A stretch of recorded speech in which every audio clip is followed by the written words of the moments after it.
কল্পনা করুন, রাতের আকাশে আমরা যে রূপালি চাঁদকে দেখি, অদূর ভবিষ্যতে সেটিই হতে যাচ্ছে মানুষের নতুন ঘর।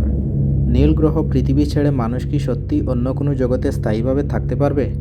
চাঁদে মানুষের বসতি স্থাপন এটি এখন কোনো আর সায়েন্স ফিকশন নয়, বরং বাস্তবতার খুব কাছাকাছি। নাসার আর্টেমিস মিশন থেকে শুরু করে বিভিন্ন মহাকাশ গবেষণা সংস্থা এখন চাঁদে যাওয়ার প্রস্তুতি নিচ্ছে। কিন্তু কেন? প্রথমত, মঙ্গল গ্রহে যাওয়ার জন্য চাঁদ হবে আমাদের প্রধান গেটওয়ে আর লঞ্চিং প্যাড। আর দ্বিতীয়ত, চাঁদের মাটিতে লুকিয়ে আছে হিলিয়াম-3 এর মতো মূল্যবান খনিজ সম্পদ, যা দিয়ে পৃথিবীতে কয়েকশো বছরের শক্তির চাহিদা মেটানো সম্ভব। কিন্তু চাঁদে থাকা কি এতই সহজ? সেখানে নেই কোনো বায়ুমণ্ডল, আছে প্রচণ্ড তেজস্ক্রিয়তা আর চরম তাপমাত্রা। দিনের বেলা সেখানে তাপমাত্রা 120 ডিগ্রি সেলসিয়াসে ওঠে, রাতে তা নেমে যায় -130 ডিগ্রি সেলসিয়াসের নিচে।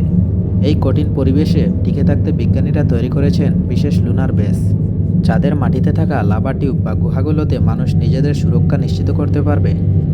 আর পানির অভাব মেটাতে চাঁদের দক্ষিণ মেরুতে থাকা বরফকে ব্যবহার করার পরিকল্পনা করা হচ্ছে। চাঁদে কৃষিকাজ থেকে শুরু করে 3D প্রিন্টিং প্রযুক্তিতে ঘরবাড়ি তৈরি সবই এখন গবেষণার পর্যায়ে। হয়তো আজ থেকে 20-30 বছর পর চাঁদের বুক থেকে আমাদের পৃথিবীর উদয় দেখা হবে এক সাধারণ দৃশ্য। হয়তো মহাকাশ জয়ের পথে এটিই হবে মানুষের প্রথম বড় পদক্ষেপ। মানুষ কি পারবে এই অসম্ভবকে সম্ভব করতে? আপনার কি মনে হয়? কমেন্টে জানান আমাদের। পরবর্তী ভিডিওতে আমরা আলোচনা করব মঙ্গলে মানুষের যাত্রা নিয়ে। ধন্যবাদ। সেই পর্যন্ত সবাই সুস্থ থাকুন, ভালো থাকুন। আল্লাহ হাফেজ।